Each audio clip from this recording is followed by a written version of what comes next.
जरी वेदे बहुत बोलिले, विविध भेद सुचिले, तरी आपण हित आपुले ते चिघेपे. जरी वेदांमध्ये अनेक प्रकारचे विचार सांगितले असले, विविध प्रकारचे भेद सांगितले असले, तरी ज्यांच्याकडे आपले हित आहे तेच विचार आपण ग्रहण करावेत. जैसा प्रगटलिया गभस्ती, अशेषही मार्ग दिसती, तरी तेथुलेही काय चाली जती, सांगे मज.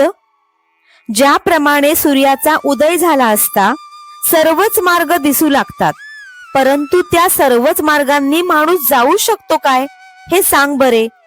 का उदकमय सकळ, जरी जाहले असे महितळ, तरी आपण घेपे कवळ आरतीची जोगे. अथवा पृथ्वीच्या पाठीवर वाटेल तेवढे जरी पाणी असले, तरी आपण आपल्याला हवे तेवढे पाणी घेतो. तैसे ज्ञानीये जे होती, ते वेदार्थाते विवरती, मग अपेक्षित ते स्वीकारिती शाश्वत जे. त्याप्रमाणे खरे ज्ञानी असतात, ते संपूर्ण वेदांचा विचार करतात आणि त्यातील अपेक्षित अशा शाश्वत परब्रह्माचाच फक्त स्वीकार करतात.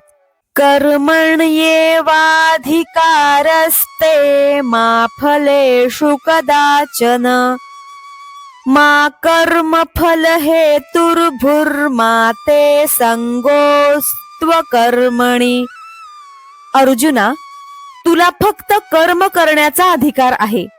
कर्मफळाचा अधिकारी तू कधी होऊ नकोस. कर्माच्या फळाची इच्छा देखील धारण करू नकोस आणि कर्म न करण्याविषयीही आग्रह धरू नकोस.